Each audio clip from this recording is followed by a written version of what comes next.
I went, they have like the smaller bars. They downgraded from that. Yeah, But, I can imagine. Bummer, man. Yeah. Yeah, but I remember too, the light posts were all like the shape of Hershey Kisses. Do they still have that? Mhm.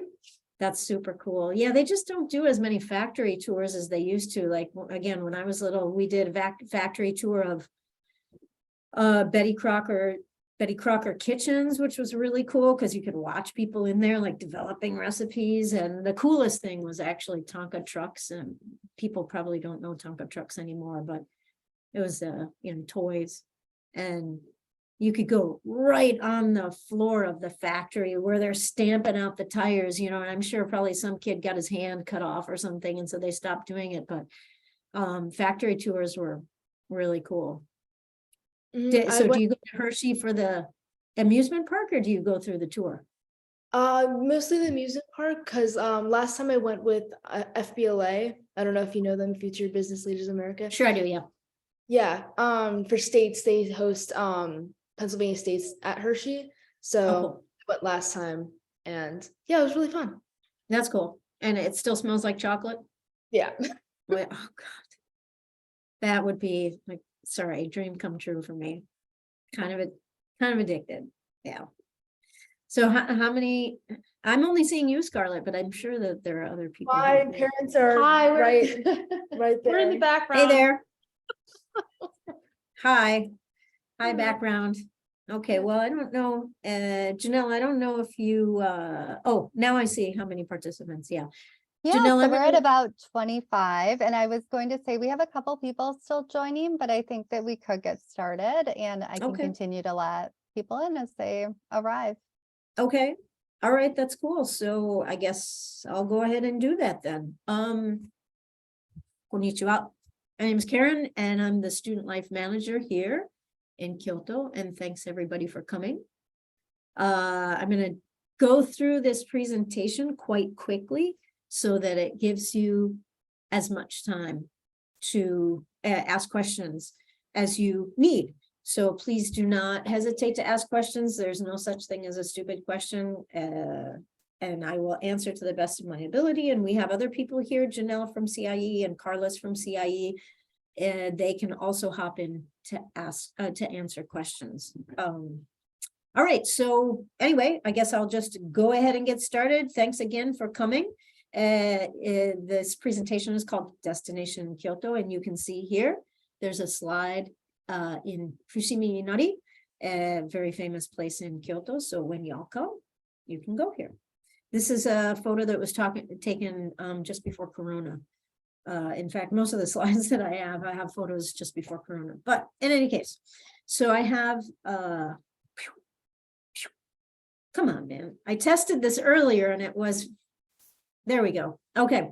So what I'm hoping to do is just give you guys a little bit of information about Japan in general, but it's going to be mostly focused on Kyoto as well as the HSSA program. Now, the Kyoto program, we're a new center. We haven't actually run HSSA out of here before, but I was a program leader for HSSA in Tokyo for 9 years. So most of what I'm going to be sharing with you is based on what happened there, but given that I'm going to be putting together the program for Kyoto, and that I have so much experience in Tokyo, a lot of what we do in Kyoto will look very similar to Tokyo. So there are some mysteries that I don't know yet, but for the most part, I think I can give you a good idea of what to expect. So that's one thing. Also, this gives you a chance to just know who else is considering coming to Kyoto by connecting with your fellow future travelers.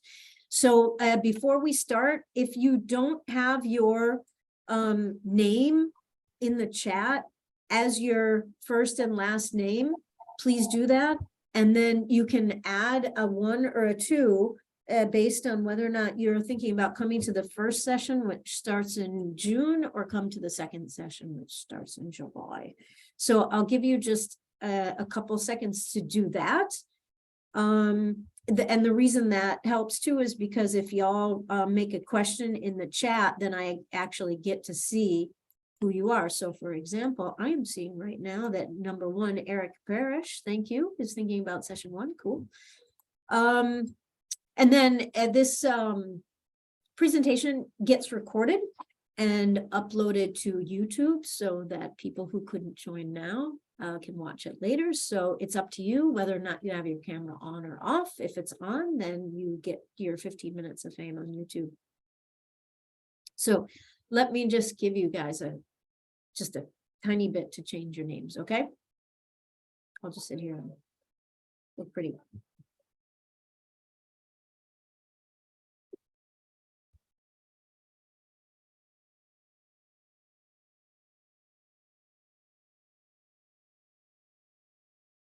Kind of getting used to this whole, okay, yeah.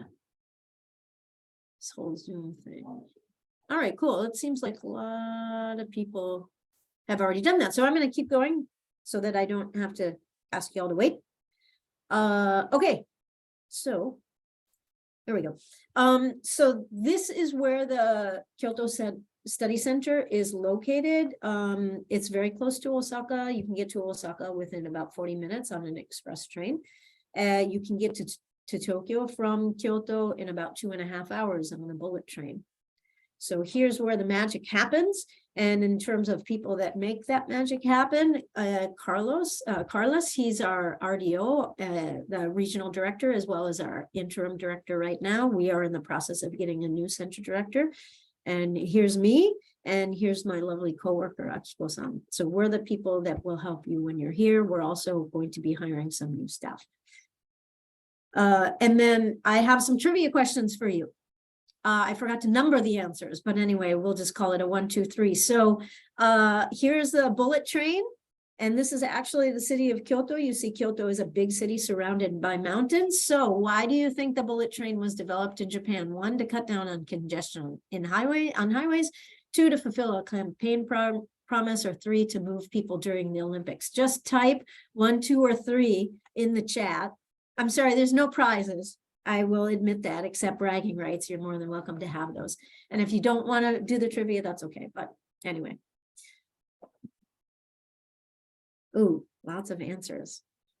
Let's see, what are people saying? Oh, yeah, okay, all right, cool. Awesome. Okay, cool. All right, so the answers will be provided to you at the end of this presentation. So next slide. There we go. So different, I'm not, hang on. So top 10 reasons, let me see if I can, there we go. Okay, top reasons to get to Japan. The first thing is because it's cool. Lots of people want to come to Japan because of all this cool Japan thing. And I think during the pandemic, there were definitely a lot of people that were hanging out at home watching anime, and cool Japan is up and coming again. Anime and manga, another reason why people are attracted to Japan, because you see this on media all the time. Future aspirations, you know, maybe you want to study Japanese in college, or maybe you're thinking about doing some kind of international business and feel like having some experience with Japanese language and culture will help you. I'm telling you, it will. You know, I'm not going to diss any other language for sure. In fact, becoming trilingual is amazing. But you know, lots and lots of people study Spanish in the US, and there's definitely valid reasons for doing so. But if you learn Japanese, it can help set you apart from the crowd. So it's definitely worth considering. I don't know about other states, but my state of Wisconsin, the #1 trading partner is Japan. So again, definitely reasons to learn Japanese for your future. Pop culture, probably know a lot about pop culture, cat cafes, owl cafes, etc. There's lots of fashion that comes out of Japan, technology, etc. Lots of history. If you're interested in, you know, ancient history, not ancient, but well, I suppose it's kind of ancient, but you know, Japan is a culture that's been around for a long time. And there are, here in the city of Kyoto, there are temples and shrines and all kinds of things that you can see, where at the same time you'll see this later, but it's also a very modern city. So you can study history while being immersed in a very modern city. But anyway, nature, I showed you a photo earlier of how Kyoto is a big city, but it's surrounded by mountains. So you hop on a train and you can be in the mountains to do some hiking in no time. You can also, there's Japan's largest freshwater lake is very close by. Food. Absolutely, Japanese food is amazing. Here, this is okonomiyaki, which is something that you grill on a hot plate. It's like called a savory pancake, but one of the students made it in a heart shape. I thought that was very cute. And lastly, Japan is cool. We already mentioned that, but it's worth mentioning a lot of times. So as I mentioned, Japan is kind of a mix of old and new. Here you see the bullet train again, and you see the very modern city. And they have lots of festivals in Japan. If you're lucky and the timing works out, you can see the festivals, but here's one that features historical figures from old Japan. And then up here in the corner is the Nijo Castle. It's very close by, 15 minutes walk from here. Here's some traditional Japanese food, as well as you need your McDonald's fix, then you can get that. And you can also go to McDonald's and get, a teriyaki burger or something that you can't get elsewhere. They have hot dogs in Japan here at the McDonald's. Sometimes, not always, but it's kind of like the McRib. It comes and goes. All right, trivia question number 2. Again, thank you for bearing with me. I'm going through these slides very quickly because it's going to give you a chance to ask questions. All right, trivia question number 2. Sushi literally means hand rice, raw fish, or vinegared rice. Put your answer in the chat. Oh, fascinating. I am a huge trivia buff, by the way. If you come to Japan, I am going to assault you with trivia questions and also ask you to tell me trivia. Okay, cool. Oh, that's interesting. Okay. Didn't mean to do that, but there we go. Okay, cool. So we'll go on to the next one. So things that are particular to Kyoto, I mean, the things that I told you before about Japan being cool and historic and stuff, that's kind of general Japan. Here in Kyoto, I showed you the slide earlier. It's a very much a mix of old and new. Also, historically, Japan was a capital a long time ago. So there's still remnants of the Imperial Palace, for example, as well as UNESCO heritage, World Heritage Sites. Maybe you know some of those. The castle that I showed a photo of before is one. Mount Fuji is a heritage site, though it's not in Kyoto. But if you have wishes of checking things off, you can do that. Nishiki Market here. It's really cool. You walk down the street and you see, like, right in front of you, lots of food vendors, and they have things from what you can get, deep fried koroke to octopus on a stick. You can buy Japanese rice crackers, all kinds of things. And that's not all. You can try food in various different places, like kaiten sushi, where the sushi goes around, and so on. The manga museum, if you're into manga, it's literally 5 minutes walk from the center. So that's a definite highlight for those of you that are into that kind of pop culture. Natural escapes, as I said, Kyoto itself, surrounded by mountains. You can also hop on a train and get to a hot spring bath. I mean, there's hot springs baths in lots of different places, but one of my favorite things to do is hop on a train or ride my bicycle to a mountainous area, take a hike from one place about an hour and 20 minutes to another place, and then you get to that place and there is a hot spring bath outside. Birthday suits, just to warn you, it's not swimsuit friendly, but anyway, if you're into forest bathing, literally, you can take a bath in the forest. We're very close to Osaka. If you want to have even more of a big city adventure, you can do that. One thing that's located in Osaka is Universal Studio Japan. So lots of students take a day and go do that. Kyoto dialect, if you already speak Japanese, you can have a chance to pick up some new language. For example, in general Japanese, standard Japanese, it's arigato, but in Kyoto, in Osaka dialect, it's okini. So you can have fun with language that way, and etc. There's so many reasons to come to Kyoto, actually. One thing that I definitely wanted to highlight is here. This is an image that I picked up off the internet, and it's a postcard. Kyoto has so many places that are actually featured in postcards of Japan. So if you come to Kyoto, you're like, oh my God, I'm standing in the postcard place. It's super cool to go to the Golden Pavilion and know that you've seen it on the postcard or on the internet, and there you are, right there in front of it. Okay, next slide. So typical high school summer abroad activities, language learning is the center of the experience. This is a photo from a class that was in Tokyo. These are kids that came on the program when I was a program leader. And they, as you will, have class every morning. It's typically class in the morning and then excursions in the afternoon or free time in the afternoon, but 15 hours of classes. So you're in class for 3 hours a day. And that is awesome. That's why you come to Japan and not just look at videos of Japan, because you're actually given the opportunity to learn and use your Japanese. So we want to make sure and emphasize that it is a learning language opportunity. As such, you have some things to do outside of class. So one of those is called community conversations, or Nihongo wo hanashimashou. So this is where you get to go out in the community. You're given like a task and you need to go out and, ask in Japanese for directions from point A to point B. You just kind of pounce on an unsuspecting Japanese person and ask them. Or you might be asked to, when you're on an excursion, interview the person who's in charge of paper making. You ask them questions about how long has paper making been around in Japan and stuff like that.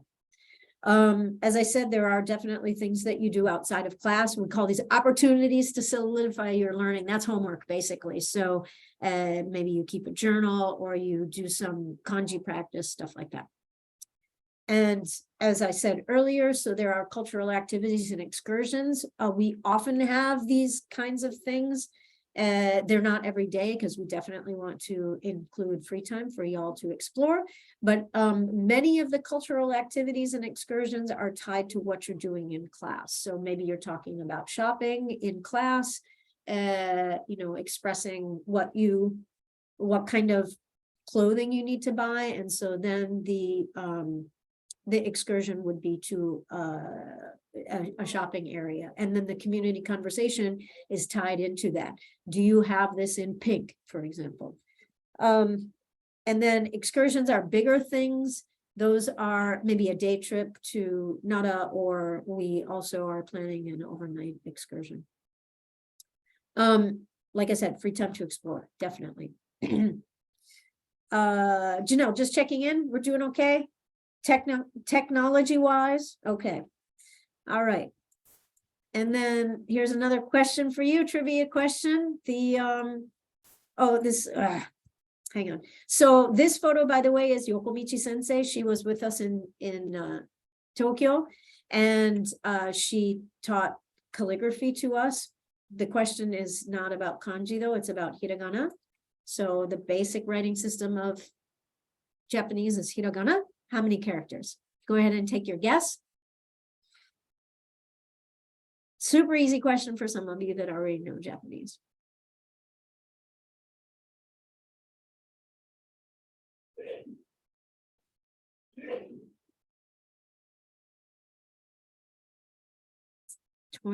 Wow, we're over 20 answers. That's great. That tells me that there are a lot of people here too. That's awesome. Okay, go on to the next slide then. So learning Japanese in Japan. Outside your classroom is your classroom. That is, some of you may be studying Japanese in school. Way to go. I was a Japanese teacher in America for 25 years, so I'm all about learning Japanese. But the advantage of learning Japanese on CIE here in Kyoto is you learn something in the classroom and then boom, you walk outside and that's still your classroom. You still get to practice, you still get to learn, you still get to, feel a sense of accomplishment based on what you were able to do in class and then apply that. The lessons are often linked to activities. As I said, the paper making thing is one thing we did in Tokyo, and then students interviewed the paper makers, the masters. Small and leveled classrooms. The classes are typically 12 to 15 students. I don't know, for those of you that are studying in high school in America, you might be in classes that are as large as 30 students. So here the class is half that size, so you get that much more attention and practice. Enhance your experience in Japan. I have been to Japan. I've come to Japan myself 39 times, and I love it here. And part of the reason why I love it is because I can interact with Japanese people and not always understand what's going on, but I'm sure that my experiences in Japan have been so bolstered because I can communicate with people and get information and understand what's going on versus just standing on the outside as a tourist. And that's the point, né? I mean, this is a language program, and we want to give you as many language learning opportunities as possible. So I mentioned before, Nihongo o hanashimashou, that's a community conversations in English. This is, like I said before, maybe you're tasked to go out and ask for directions or something like that. It's a little bit, people are a little bit nervous sometimes about approaching a total Japanese stranger, but everybody's nice. So, and they want to help you. In fact, Japanese culture is known for welcoming, a welcoming vibe. So people will go out of their way to help you. Things about the community conversation, make it real. What you use in what you're learning in the classroom, ways to express yourself. If it just stays within those walls, it's kind of pointless. So the community conversations give you an opportunity to apply what you've learned and give you a chance to practice lots. Usually it's not just asking one person a question, it's asking many people the same question. So as you go through that exercise, you're actually practicing and getting better.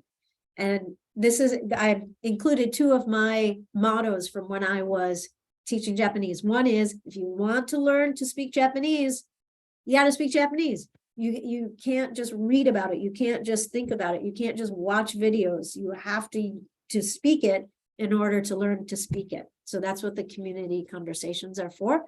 This is another of my favorite mottos: fail with gusto.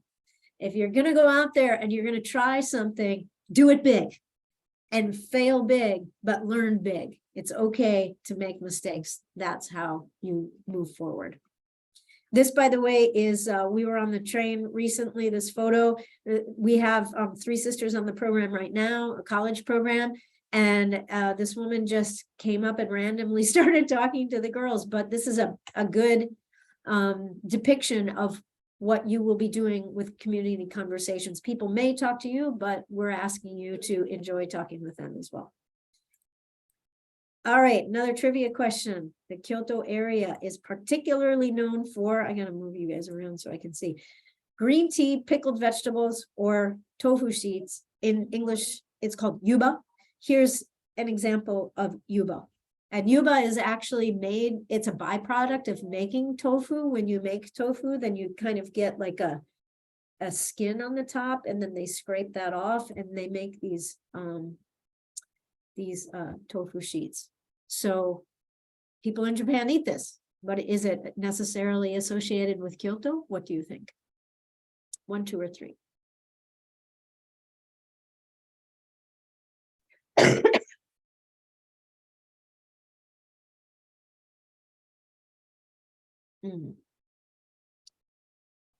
Now I'm hungry.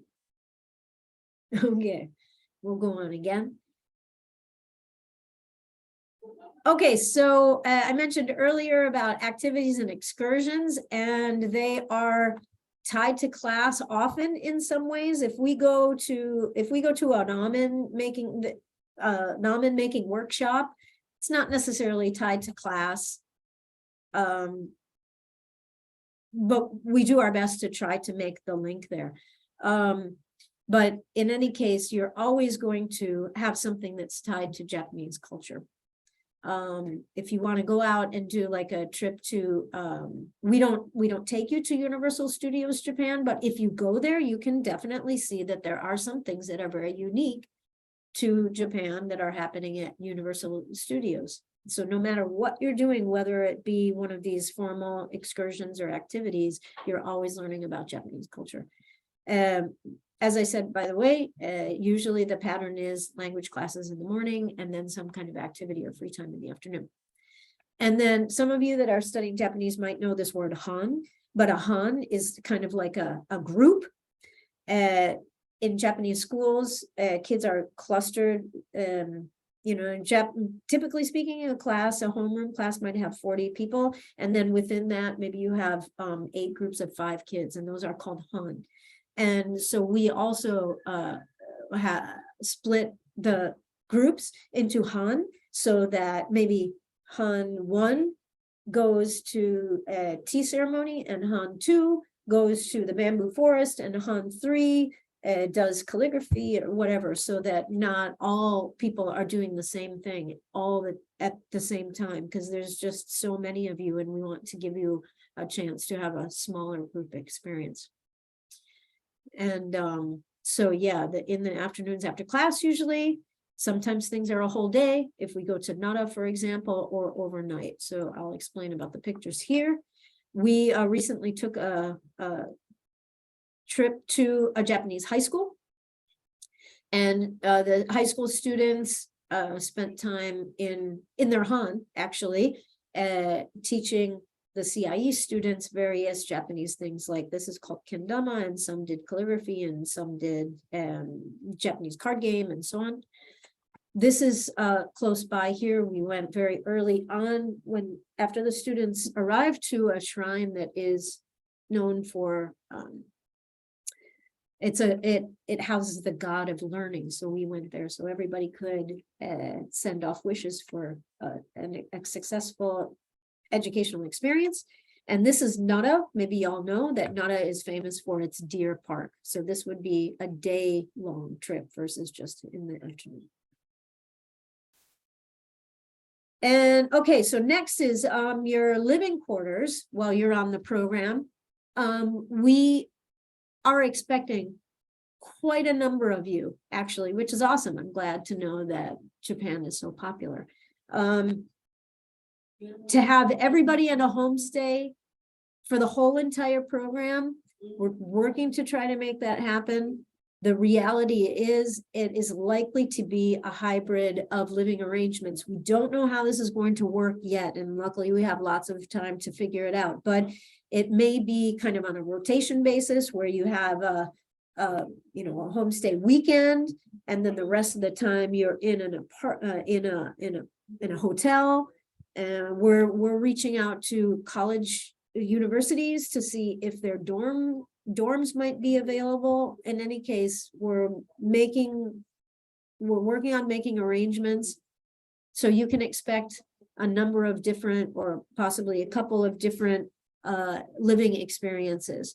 But we do want to give you an opportunity to have at least a short homestay, so that you have an opportunity to practice your language, learn about life in Japan, and make friends for life. I hope. I was an exchange student in Japan when I was in high school, which is like back in the covered wagon days. I am still in touch with my homestay family, and every time I come to Japan, I get to see them. It's amazing. Why do homestay families host? Well, in some cases, they have traveled a lot themselves, and they want to kind of broaden their cultural horizons beyond, going out of Japan, but they can do so by bringing people into their homes. In some cases, they they've just been hosts for a long time, and they enjoy having lots of people in their home to meet different people.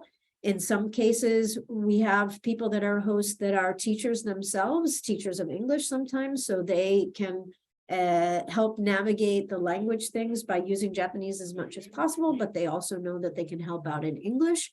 Sometimes people have kids and they want their kids to have an international experience. The number of reasons that people host is vast and varied.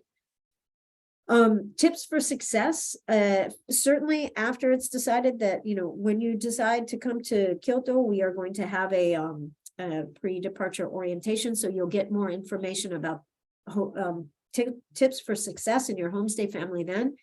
But I do want to emphasize that one thing that makes living with a homestay family the most amazing experience can also make it the most challenging. And I want to be upfront with you about this from the get-go. When you are living with a family that is not the family that you have known since birth, you get to learn a lot of new things from that family. And you get to, in turn, learn a lot about yourself.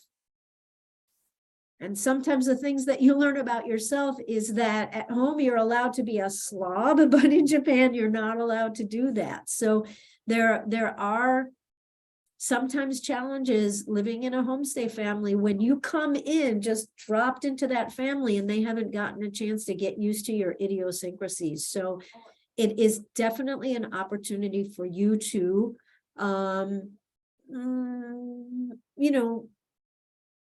consider the ways in which you can mature as a person, get along with people with whom you may just be meeting and that have different ways of thinking, different ways of living with you.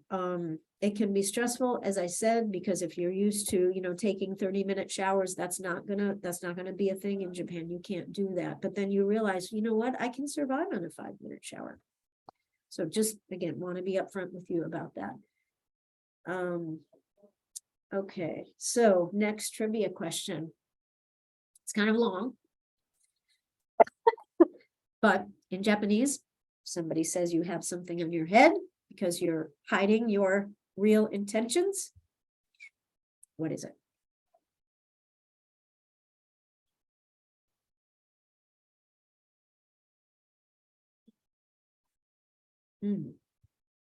This one is, I can see the answers coming in. I think people are needing a little bit more time to think about this one.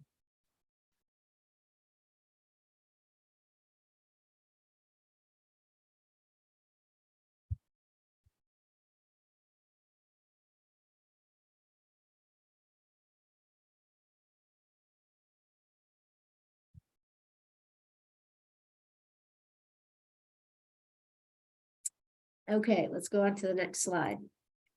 Also, reality I need to clue you in about is the whole COVID thing. It's kind of it's taken very seriously in Japan, actually. And maybe some of you know that Japan had few COVID cases at the beginning of the pandemic because they were extremely serious about mitigation measures, including wearing masks. In Japan, wearing masks is not politicized at all. People are used to doing it because people would wear a mask if they felt like they were getting a cold or if they have allergies, or honestly, some people just wore masks out of fashion. So that, you still see the majority of people wearing masks in Japan. Let's see what happens by next summer. We're totally on a kind of wait and see what happens mode, but it is possible that you will be coming to Japan after not having to wear a mask in the US for a really long time, and then you have to go back to wearing one. Want to be upfront about that as well.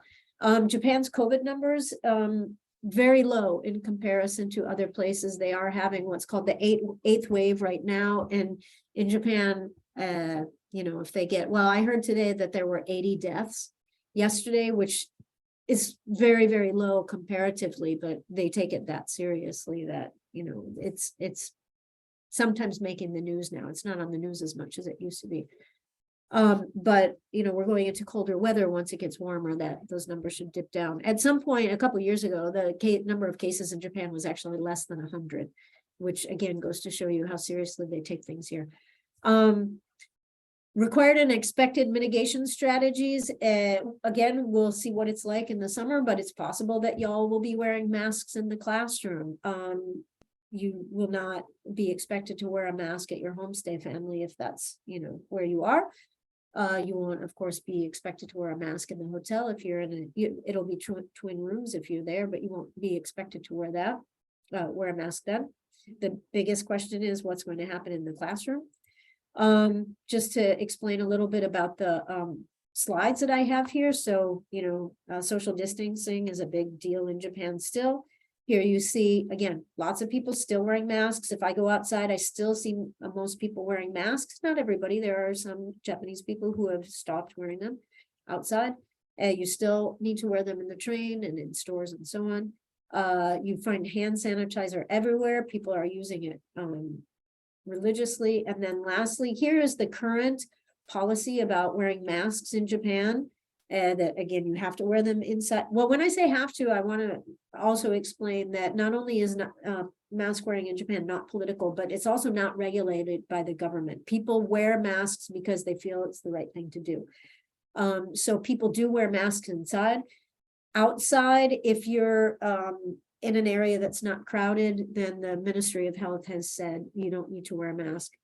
But again, most people still are. Safety first, this goes with not just COVID, but CIE across the board. They prioritize nothing above being safe.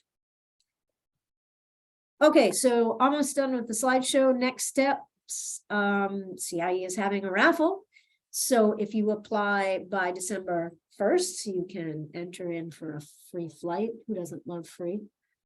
Also, you can get $200 savings if you go through an alumni referral. I'm not so familiar with the mechanics of how to do these things, so I will let the CIE staff person Janelle talk with you about that. And then CIE Kyoto has an Insta account, so please check us out on Insta. And this, by the way, photo is a person at a shrine. Seeing all of these things are the these are signs of companies or people or whatever who made donations to the shrine. But you see, this person is a CIE participant. All right, so here are your trivia answers. This you can see by this graphic that the answer to the last one was if you wear a cat on your head, then you are, if somebody says you have a cat on your head, it's because they feel like you're hiding your true motives. And here, the bullet train was developed in Japan because of the Olympics, not the recent Olympics that happened actually, but the 1964 Summer Olympics, which no matter, you know, I am old, but I'm not quite that old. I was not alive during those Olympics. Japan has actually hosted the Olympics 4 times. Sushi means, no, it doesn't mean raw fish. I'm sorry. I made a typo. Sushi means, most people think raw fish. Sushi actually means vinegared rice. So sushi can be made with cucumber, for example, and it's not raw fish. Yeah, okay. Scarlett, Mom, do I need to stop this bus right now? Mom was right, Scarlett was not. I apologize. I copied and pasted incorrectly. I'll fix it for the next time. But anyway, hiragana has 46 basic characters. Those of you that are in Japanese know that you can also add different symbols to increase the number of characters there are. And you'll all learn about that when you're here learning Japanese language. The question about food was a trick question because Kyoto is known for all of these things. So please enjoy eating them when you're here. And I already talked about the cat one. So that's all I got. I know I talked fast. I hope you all listened fast. Just because I put it on here. I went recently to a festival about 40 minutes by train from here. And it's a fire festival. It was extremely cool. And here's this cutie kid dressed up in traditional clothing. So again, maybe y'all will have a chance to participate in some festivals while you're here. That's all I got. Thanks for your attention. Thank you Wow, so thanks much, for the applause Karen. also, yeah. I know. And I was going to say we had some questions in the chat throughout the presentation. And so I can ask some of those right now. But the first one is just related to choosing a language program between the Tokyo and the Kyoto sites. And if you have thoughts on just kind of like helping people make that decision or maybe things that differentiate the programs. Yeah, well, again, this is the first time for the Kyoto program, and the language curriculum is currently being developed by actually a former CIE HSSA instructor. And she is developing the language program to basically be implemented in Tokyo as well as Kyoto. So the language learning itself will basically be the same. So it's a personal preference as to your location, where you want to be. Tokyo, obviously, largest city in the world. Well, it goes back and forth between Tokyo and Mexico City, but Tokyo, largest city in the world, very metropolitan. It's, you know, very modern. You're not going to get so much of the traditional vibe. Kyoto has more opportunities to see you know, traditional Japanese culture. Nature is closer. So basically, yeah, just personal preference. That's great. And then another one was about the way that language is taught. Is it more of an immersion experience where maybe like the instructors are speaking in Japanese most of the time? Or could you talk a little bit more about that approach? Yeah, sure. We aim for the actual guidelines of 90% target language in the classroom. So it is going to be as much Japanese as possible. Now, I can tell you, as my personal experience as a Japanese teacher, I spoke Japanese in the classroom from day one, and had made it so that the students were also speaking in Japanese from day one. And the teachers that we look to hire are people that we know are committed to making that happen. That said, no teacher is going to make somebody feel bad and not answer a question if somebody has a question, but we encourage questions to be asked in English outside of the classroom. Or some teachers do, like, they have a sign in their classroom and they have Japanese only, and then if there's some English that they need to teach, then they flip it. Or some teachers have you know, in an hour-long class, generally it's 3 hours of class, by the way, and it's 50 minutes, 10-minute break, 50 minutes, 10-minute break, 50 minutes, 10-minute break. So sometimes what teachers will do is they save the last 5 minutes of each block, each section, for English questions. And then at the end of block 3, the program leaders go into the classroom and they explain the community conversation. And at that time, they're using more English to check to make sure that everybody knows what the task is and how to apply the language that's been taught. That's great. And then another question we had was how much of the class time is focused on writing or doing like lettering in comparison to speech? It's a great question. Speaking is always going to be the focus. In the zero Japanese, the very entry level class, of course, students spend a number of class periods on learning how to write hiragana and katakana, and then kanji a little bit beyond that. But any class into which a student tests because they have already studied Japanese and they already know the writing system, then it's all, you know, done writing in Japanese. There's no romaji, no ABCs used. In the past, teachers have had the kids write a daily journal, so there's definitely opportunities to practice that.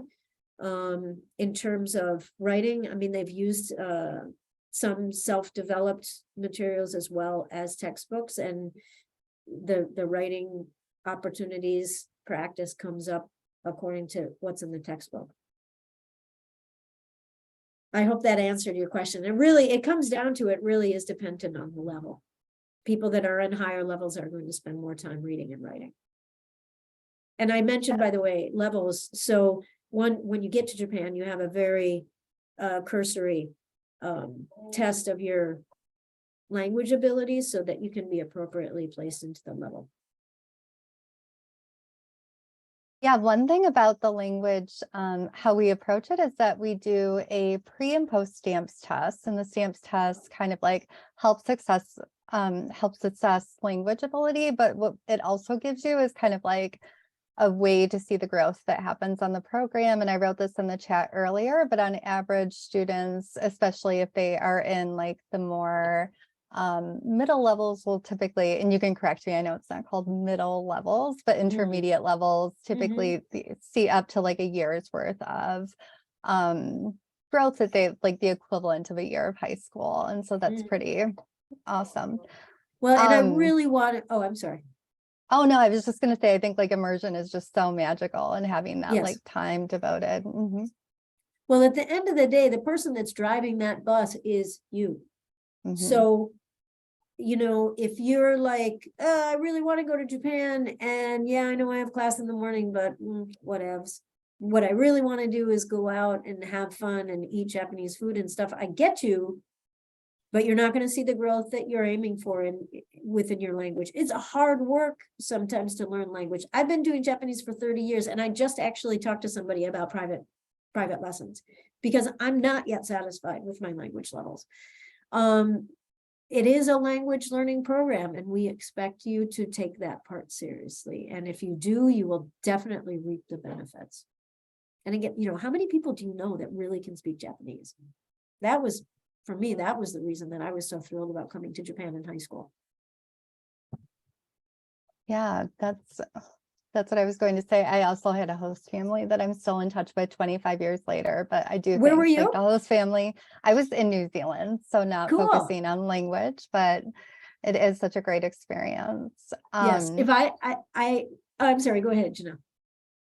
No, go ahead. I was just going to ask a question actually related to the homestays that Okay. we came up If I with, and can just maybe tell you Mhm. one quick thing though. You mentioned New Zealand. When I decided to be an exchange student, it's a long story, but I eventually I came to the conclusion that I wanted to go to New Zealand. And my parents said, no, if you're going to be an exchange student, you need to go somewhere where you're going to be able to learn a language. And Japan was literally, because of scheduling, the only place that I could go. So I came into this Japan thing completely by coincidence. And it has not only changed my life, but enhanced it by a billionfold. So the fact that some of y'all all out there, well, all of y'all who are watching this are at least considering coming to Japan, good on you. Yeah, exactly. So in terms of the host families, we did have a question.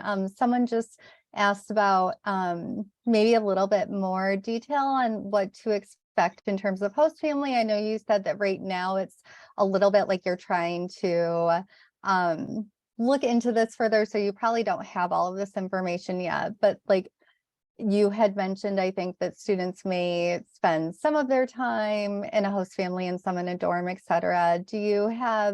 Is that kind of where you're at right now and knowing about the host family situations? Well, yeah, we're exploring all kinds of possibilities. But you know, you saw in the photos that Kyoto is a big city. That said, you know, again, full disclosure, there are still people who are hesitant to have international students in their homes because of Corona. So there are lots of potential houses, households that would have somebody, but you know, we're trying to you know, convince people that, you know, all y'all come vaccinated and whatever. Another thing that we need to work really hard to convince Japanese people on is that a lot of Japanese people, I mentioned earlier that this whole there's a part of Japanese culture that is very tied to omotenashi, which in English is, how do you say omotenashi? Like a welcoming spirit.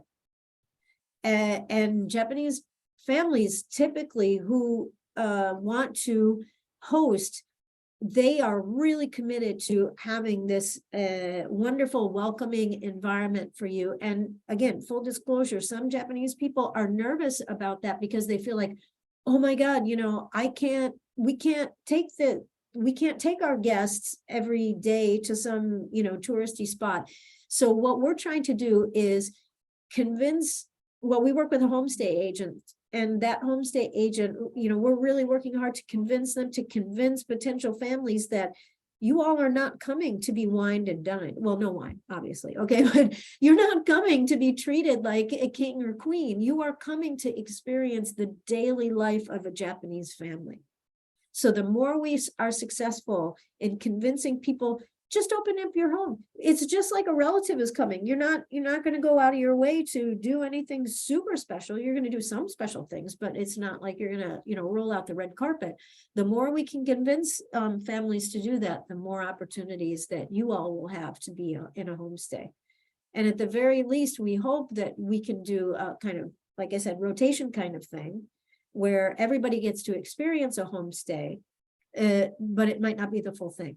And I can tell you again, 9 years as a program leader in Tokyo, we stayed in a dorm, and we actually stayed in the Olympic Center that was built in 1964 to house the Olympics that came when the bullet train was first developed. But the language program always got good reviews. Cultural excursions always got good reviews. The thing that got the best reviews was the development of the relationships with the other participants. So homestay, in my opinion, is definitely the best option. If that doesn't happen for everybody the whole time, it's not a loss. It's just a different type of experience. Yes, I agree. I thought that I would talk about the scholarship application and just the application for a moment, because I know that we've had a lot of questions about that. So CIEE does offer 2 different types of scholarships. We have the academic merit and financial needs scholarship, and that is open to freshmen, sophomores, and juniors. So unfortunately, that scholarship is not open to seniors. And that one can cover up to 100% of the program costs. And your application is basically weighed on the content of the application, like in the essay questions. It's looked at through the lens of like your current GPA and teacher recommendations. But again, if you can address maybe why your GPA is lower, like if you had a hard semester and things like that, like it is not like the end all be all on the GPA. And then lastly, it's also just looked at based on your financial need. And so we look at every city and every location in the US through the same kind of like looking at income in the same way. So there's not factors for that. And I know we get that question often. And so that is one of the scholarship options. Again, when you go to apply, or if you have already applied and didn't start your application that way, you can let us know. But when you do apply, that is the academic merit and financial need. For seniors or people that don't think that they'll qualify for the financial need, I will make a note on that. Like there isn't an upper limit. And I would say that even if your family is at like a higher income level, you may still qualify for a smaller percentage of coverage. So it's always worth trying for both. But if you were to apply for just the academic merit scholarship, that will cover 10% of the program costs. And for that one, you can be a senior to apply for that. And several questions on this, but if you already started your application and didn't start it as a scholarship application, I'm going to put the contact information in the chat, and you can email us and we can very easily change your application type. So that is a little bit of information in the application. And just to answer some questions I'm seeing about flights and how that works, CIEE uses or is in a partnership with FlightFox. And for the flights, typically CIEE, sometimes you'll arrange it through FlightFox on your own. Our big recommendation is that you take the group flight.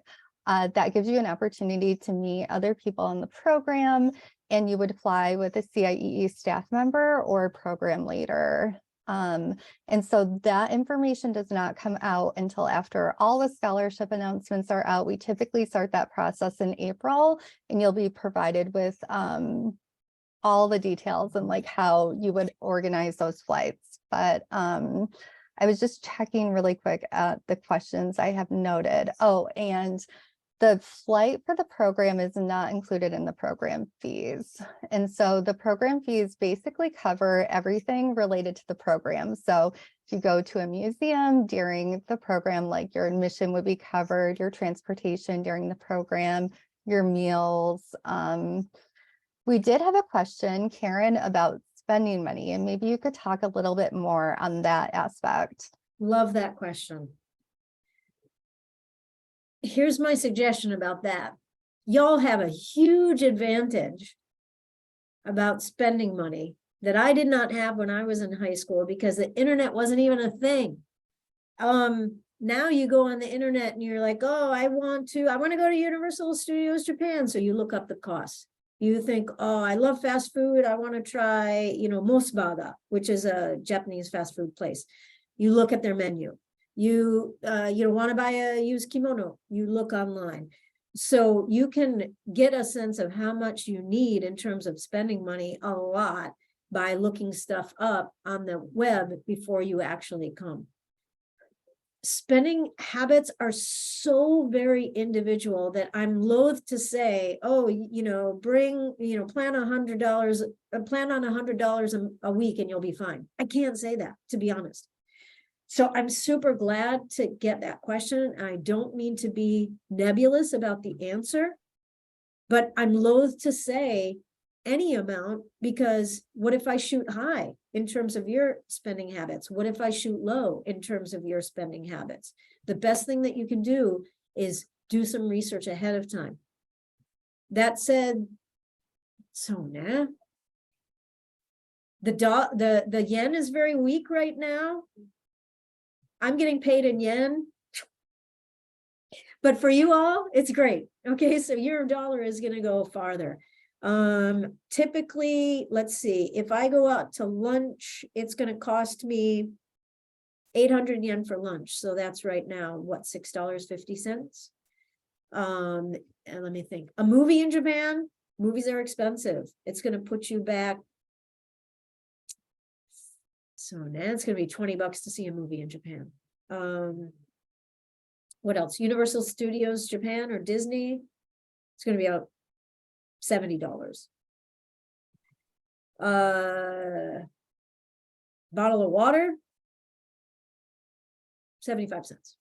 So again, just use the internet, try to figure out what your spending hopes are. Not spending hopes, like, what do you want to purchase while you're in Japan? What do you want to do here? And try to go based on that. I think, $100 a week is probably a safe amount, but you can get away with spending less. You could certainly get away with spending more too. That's what I was going to say, Karen. Like, I've had a lot of students that haven't had very much pocket money that were able to approach things frugally, like also while they're on program, especially since most things are required. So I think it is really related to like the other things that I remind students of is like your baggage is very limited. So everything you buy in Japan has to find a way back with you. And that is just self-limiting in itself, as far as like shopping or souvenirs and things like that. Yeah. We have, sorry. Oh, go. Can I no, add go a little ahead, bit please. more Yeah. about that question? Because it's really something that I think people find themselves thinking a lot about. In terms of luggage, travel light, nobody cares that you've worn the same t-shirt twice in a week. It does not matter as long as you don't stink. That's pro tip number one. Please do not stink. But if you're in a hotel, you go to the coin laundry and it's $1 to do it's a couple dollars maybe to do your laundry. If you're in a homestay family, they do laundry every day. But travel light, you will definitely not regret having few things, because if you like, oh my god, I forgot my shampoo, go buy some. But you're not going to regret having few clothes. You are definitely going to regret having too much. And then what else was I going to say about spending money? The best thing for you to do with respect to spending money in Japan is, I know you want that Mountain Dew in America. I know you do. You're standing there in front of the vending machine about to put your, dollar in. Don't do it.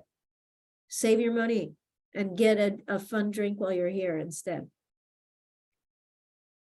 I agree so much on the luggage. I have not traveled. I've gone places for 3 months and still go with the travel, like just a carry-on bag. And I'm always so incredibly thankful for that. And again, like exactly what you said, like there's so many ways to like mix and match outfits, even if fashion is like very high priority for you, that I challenge you all to travel lightly.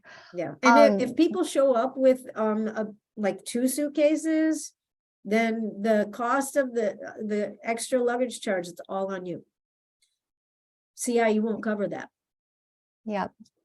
I'm looking, okay, so we've had a couple other questions that we can probably touch on relatively quickly, but as far as entrance requirements to Japan, is there anything that people should keep in mind? I know a visa isn't required because of the duration of the program, but is there anything else that they Thanks should for be asking. thinking about?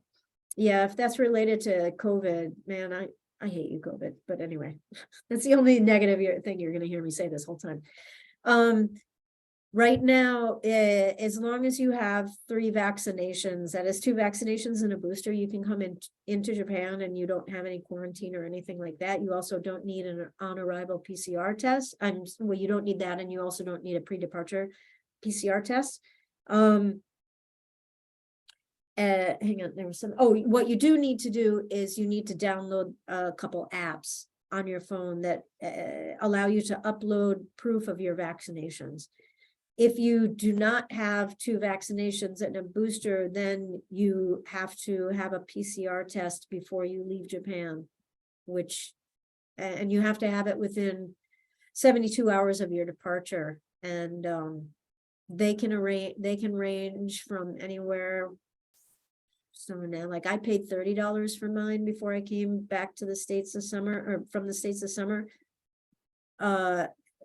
If you put it off and you need like a super instant one, then it could cost you more than $100.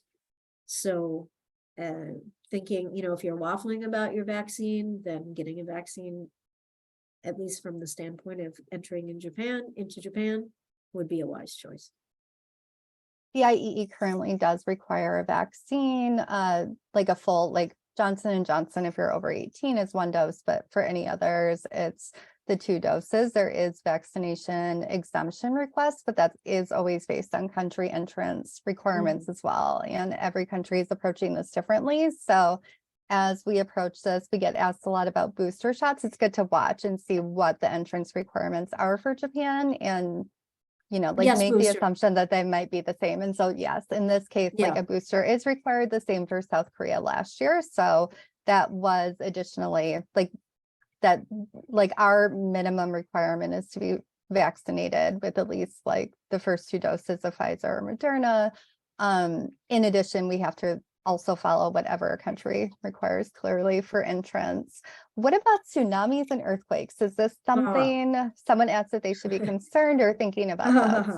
That's a great question. Kyoto is one place that actually is relatively isolated from natural disasters. Amazingly, we're not Kyoto prefecture. A prefecture is like a state, actually does butt against the ocean. A lot of people don't realize that. Kyoto City has not experienced a huge earthquake ever, I think. Sometimes you feel a little rumble, but it's pretty unusual. And given that we don't butt up against the ocean, there's no tsunami worry.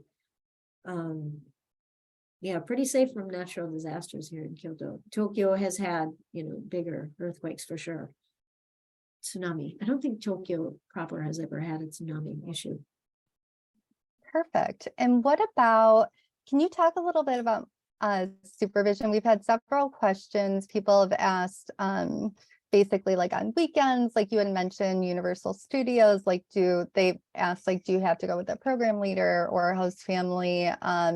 Other people just ask what to expect in regards to free time and chaperoning, like whether there's chaperones always, or just more on the approach there on that.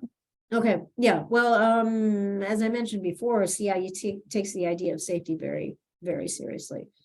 And as a general rule, we say that you cannot be more than an hour away from, when we were in Tokyo, it was an hour away from the dorm where we were staying.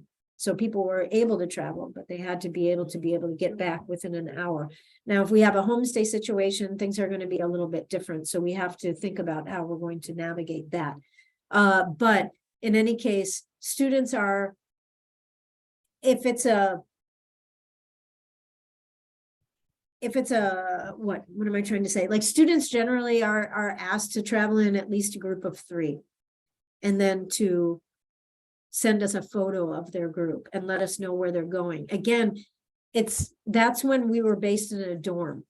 So if people are in a homestay, then you're actually more, like if we were to say, you cannot travel an hour away from your homestay, that differs for everybody. Where they're able to go is going to be different because everybody's living in a different area, right?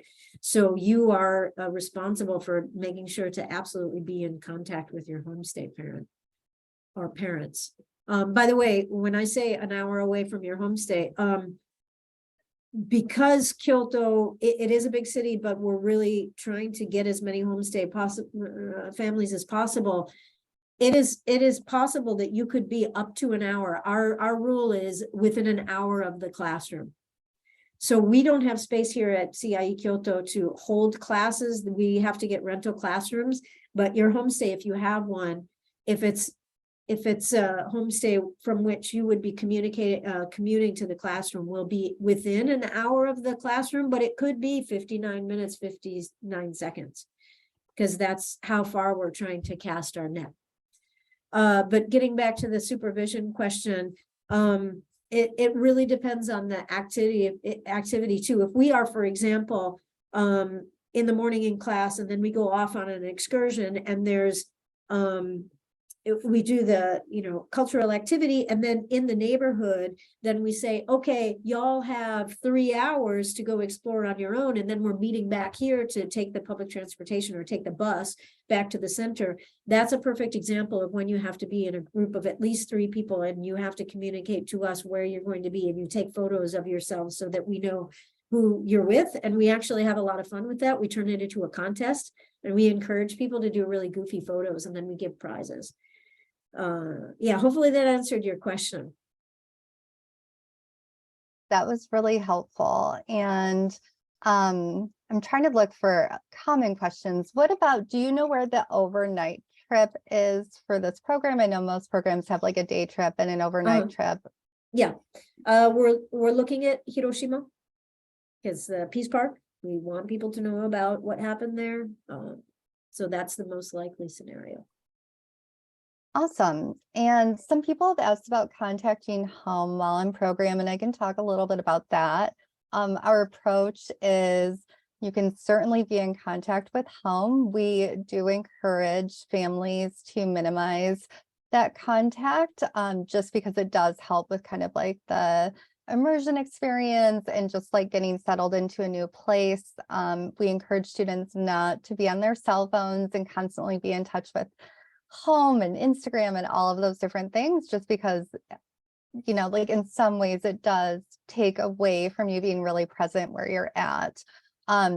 During the program is very busy. Like our programs are intentionally, you're kept very busy. So we definitely talk to parents about like, there isn't really, it's not good to have like an expected time to check in every day or things like that. But CIEE has 24-hour a day, 7 days a week support for families both in the United States, and we're in constant communication with the on-site staff in all of our locations. So if there are concerns, if anything happens, like we do follow up very quickly with you. And then the participants also have access to their program leaders and on-site staff as well. So there is a lot of, like if anything is going wrong, there's a lot of communication that happens on all ends. Lots of questions on cell phones and compatibility. Do you provide any type of, some programs have different approaches for this? Super great question. Just like trying to provide advice on spending money, not going to do it because I don't want to mislead anybody. I'm very loath to provide advice on cell phones because people have different plans. They have different needs, for sure. You need to have some kind of device that will enable us to call you, not just chat, but for us to physically call you when you're in Japan. We are in the process of negotiating with the company about that right now. I can tell you what's happened in the past. And that is that we provided cell phones to students with a certain amount of data. And we provided pocket Wi-Fi because the classroom did not have Wi-Fi. This time we are going to be, I mean, now a rental classroom that doesn't have Wi-Fi, like what is that, you know? So I think we should not need to be doing Wi-Fi, pocket Wi-Fis. The preferred, this is as of today, what's today? November 15th in Japan. This is as of today, it could change, okay? The preferred thing for us to do for you is, well, for us, the best case scenario is that you all come with an unlocked phone and then we provide you with a SIM card. Or you come with a phone that has an international plan. I know some have, my kid, for example, right now is in Africa, and his phone, he's got this deal where if he uses data, if he just touches the data at all, it sets off like a 24-hour, $10 thing. So he can use all the data he wants for 24 hours and it's going to cost him $10. Some plans are like that. So, you know, it really depends on your phone company. So that's why I said I'm loath to explain about, I'm loath to give you any kind of advice about it. In the past, we have lent cell phones to students.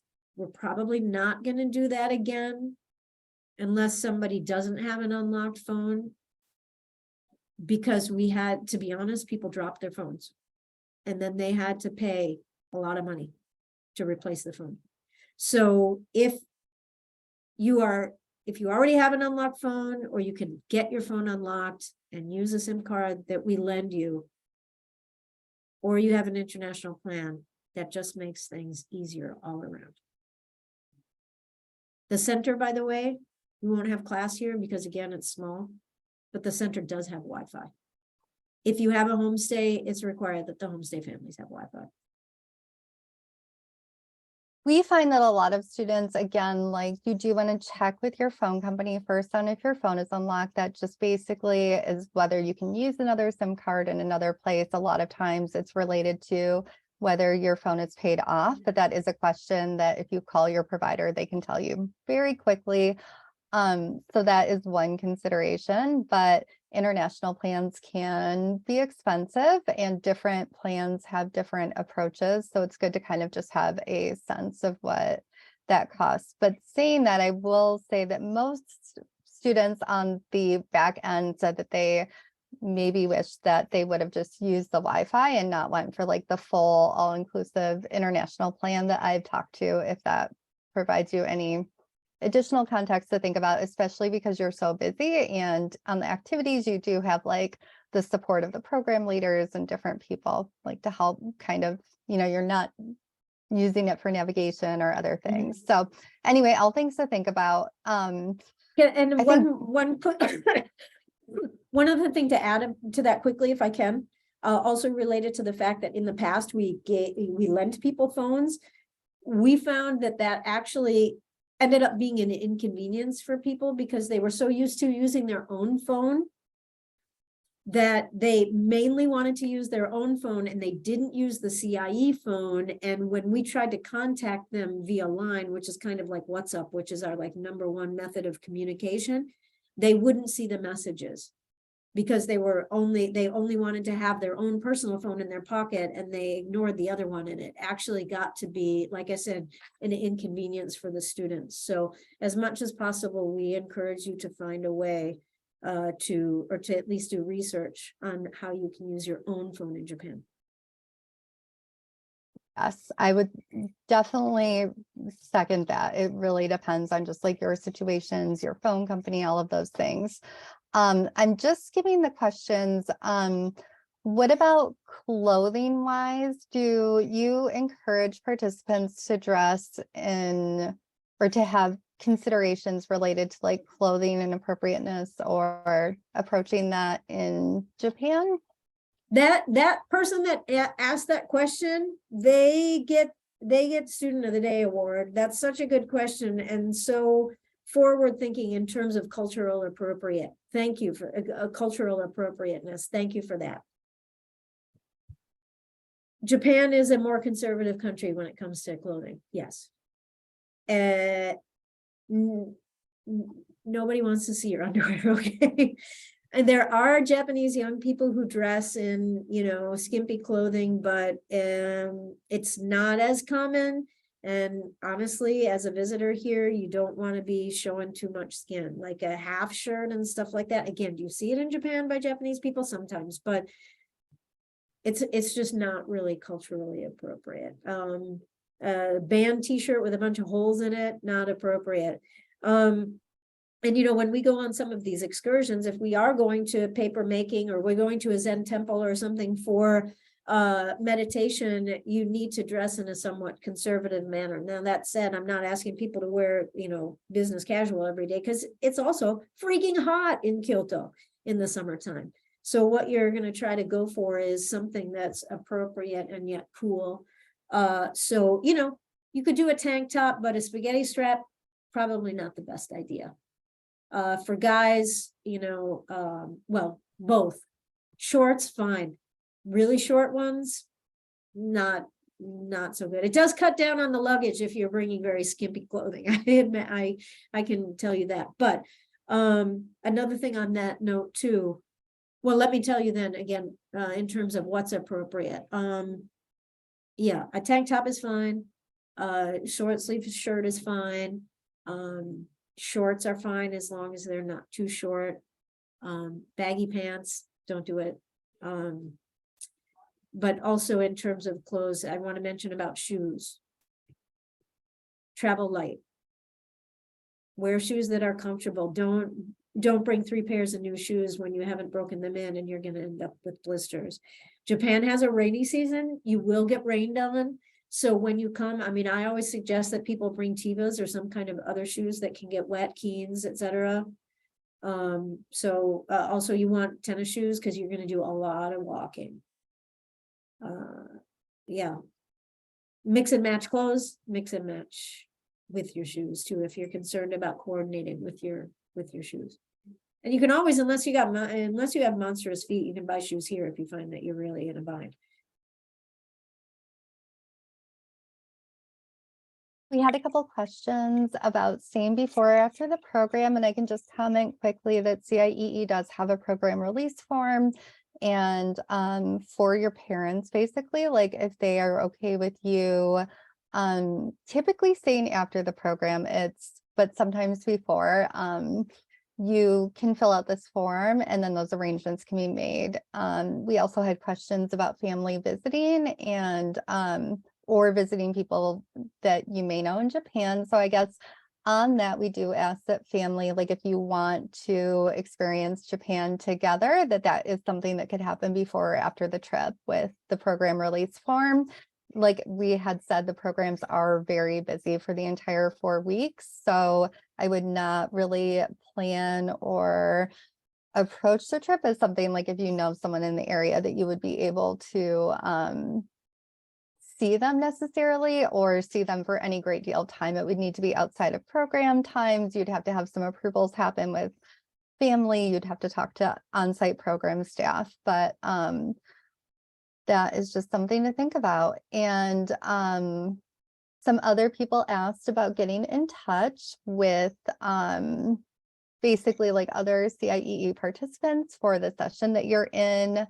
And your host families. So typically we do provide host family information, but not until about 2 weeks before the start of the trip. However, the host families, we do ask them to be sure to, like, we'll give you contact information, and we're very much emphasizing that they should reach out and return. Again, with this program, we're still kind of in the process of kind of like figuring out how host families will play a role, especially with COVID-19 this year. But if there are host families, yes, you'll have a chance a couple weeks before the program.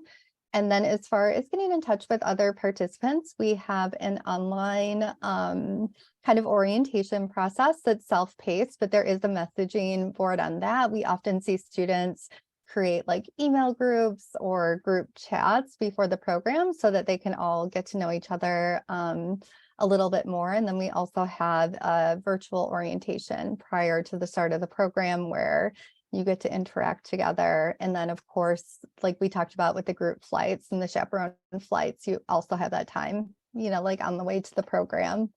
I am trying to keep, we have so many great questions. I will turn it over to all of you. If I have not asked your question and you feel comfortable, if you'd really like a question answered, you can also directly message me as well. Now, I tried to go through and make sure I covered most of the questions or answered them in the chat.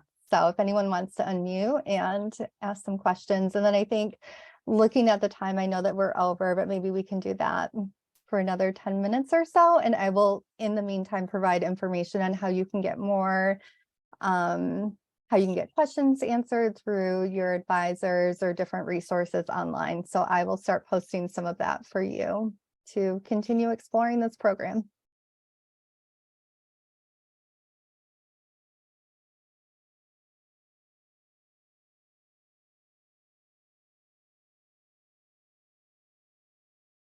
Eric, what's your question? Hello, Hi, I wanted to ask, what would be an appropriate gift to bring the family, the host family? Ah, what an awesome question. An appropriate gift for me, first of all, is y'all, you know, should know that I prefer dark over milk. No, I'm just kidding.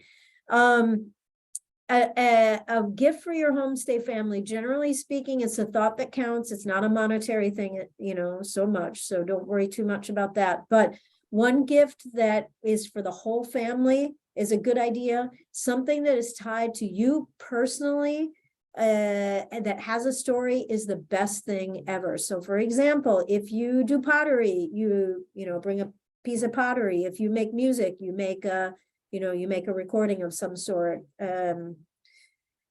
If you like to cook, then you bring some ingredients so that you and your homestay family can cook something together. You bring like a, I don't know, a painting or something from an artist in your local community. So something that can be shared with your homestay family, then plus a small something for everybody in the family. And you do have a chance to find out very briefly about the interests of your family members, you know, like Kazu loves to play tennis, and you know, Hiroko loves to, I don't know, whatever, loves American baseball or something like that.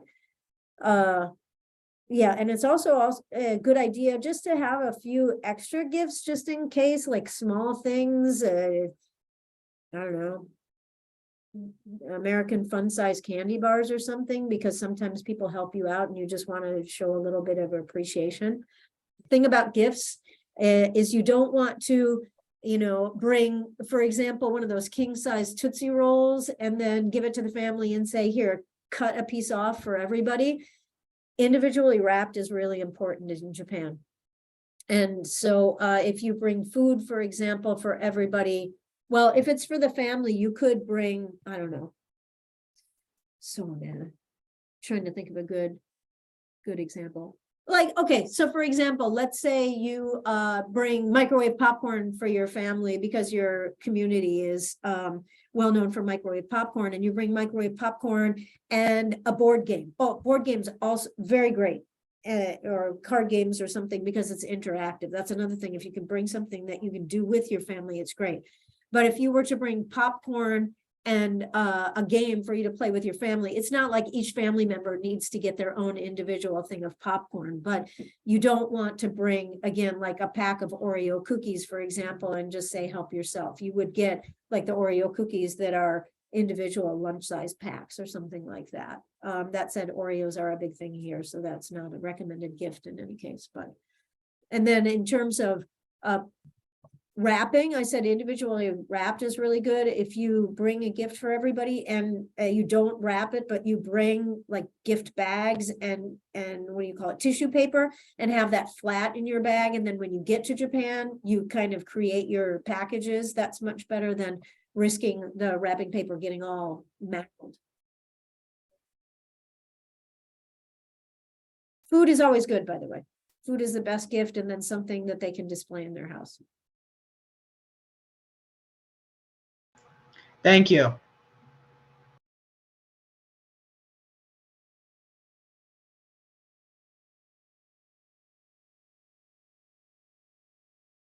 Other Happy to take other questions if questions? you've got some.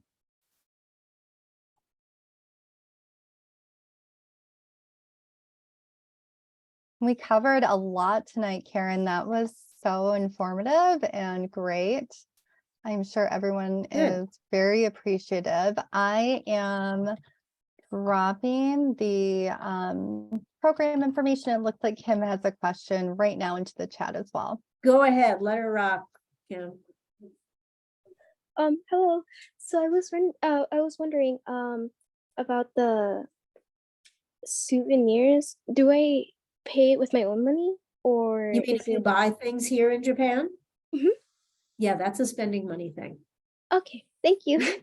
Yep, you bet. Yeah, so just to say again, the flights and passport fees are not included. Everything related to the program is included. So if you go to a museum, like the admission is going to be included. But if you're going to a museum in your spare time that wasn't included as a part of the program, then you would cover the cost of going to that museum. So transportation to the program included, transportation during free time when you just want to go somewhere like not included, if that makes sense. And Emma has a question. Yep, go ahead. So like if question about if we were visiting Universal Japan, that would be like more of a day trip kind of thing. Would that be during like a weekend when we don't have activities, or is that like we'd have to make it work in our like free time during the That's a afternoon? free time thing. Okay, Yeah. thank you. And so on that note, it would be your responsibility to pay the transportation to and from, as well as the park entrance fees.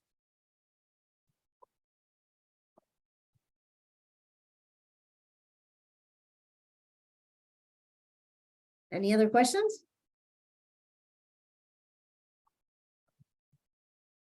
I think I'm about to answer one more question in the chat. Okay, all right.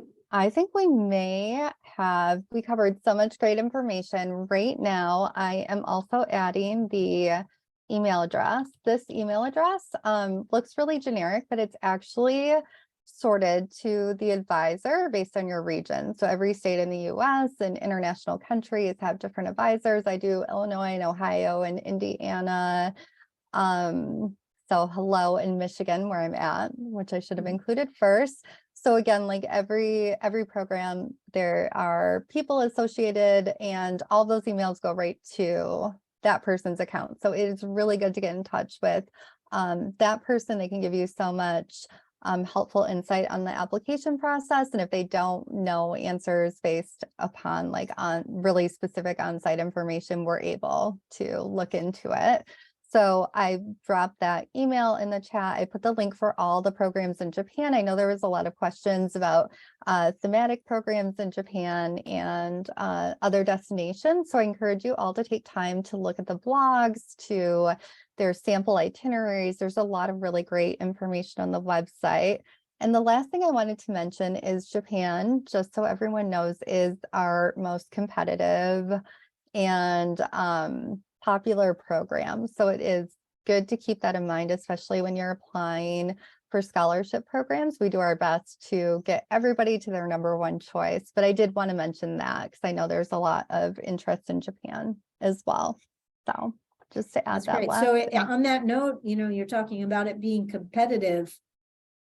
It's great. I'm happy to be a part of such a popular place. But, if you are fortunate enough to get into this program, make it work for you. Give it your absolute all to take advantage of the opportunity that's been given you. Work on your language skills, be out there and fail with gusto. Don't be afraid. We're here to support you. Number one, be nice. that, you know, if you're nice, you're going to get along with your classmates, you're going to get along with your program mates, you're going to get along with your homestay family, you're going to be getting along with the staff. It's going to make a wonderful experience for you. So yeah, just be nice. Just one more question that someone asked, can you get into the program but not get a scholarship? And I should have talked about that a little bit with the scholarships. When you're applying for the scholarship, you're going to rank your top 3 programs.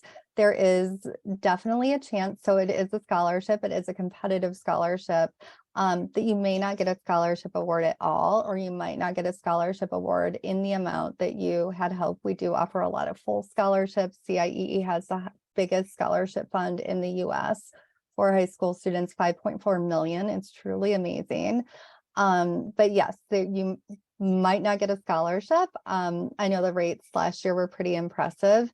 And more specifically, if you rank Japan in your top 3 programs, or maybe it's your number 1 choice, we do often just tell people, like, for the academic merit and financial needs scholarship, this is a donor funded scholarship, and there are stipulations to make sure that it supports diverse programs. And luckily 80 to 85% of the funds have to go to language and culture programs. So it is really great that this is a program you're interested in, because there are more funds going to language and culture programs. Saying that again, like, you may not get your number 1 choice. If you don't get your number 1 choice, you're very set on Japan. Someone asked this, can you get into the program without the scholarship? You could, yes, you could opt to do that, but I would say it's contingent on space that is available in the program. And that changes very rapidly after we do scholarship announcements and kind of shift into that. So scholarship announcements should occur in mid-February. And at that point, like, it is getting full. So it is all things to consider and think about in the application process. And I think, like, approaching things in a flexible way. Karen, I know you said that Japan was not your first choice study abroad program, but I've worked in international ed for 10 years, and I talked to so many students, like, sometimes you don't get your first choice program, but oftentimes it opens your eyes to a place that maybe you wouldn't have expected. We do offer the scholarships. Like, you will get a program in your top 3 choices. If all of your choices are in Japan, I will warn you, it's likely we'll be reaching out to you and asking you to change at least one of your programs to another country, just because of how competitive Japan has been traditionally. So just to speak a little bit on that. But I think that was so great, Karen. There's not any Thanks for questions from there. I know we're over time, but again, the emails in the chat, the hsabroad@ciee.org. So your questions will continue to get answered.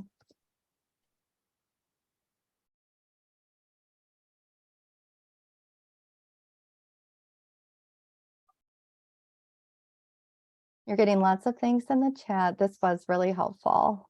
I feel like I Good. learned a lot about I'm this glad. program. Good. Super glad to know that.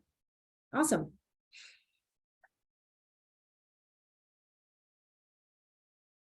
Great. I hope everyone has a nice night, and hopefully, what would it be, like 7 months that they would be in Japan? Maybe 8 months that you'll be getting to meet Karen. I And mentioned that Japan is Kyoto can be brutal hot in the summer, and I cannot tell you how much I'm already looking forward to that. I'm a cold weather wimp, and I'm sitting in this office without any heat, so I'm just thinking, God, yes, 90, bring it. So Tibet, yeah, 7 months seems like a long way away, but yeah, something to look forward to, not just for me personally, the weather, but for all y'all to have the great adventure that awaits you here. great. Well, thank you all so much. Thank you so much, Karen. That was such a great presentation. So much great information. Thank you everyone so much for coming. Thank you. Bye.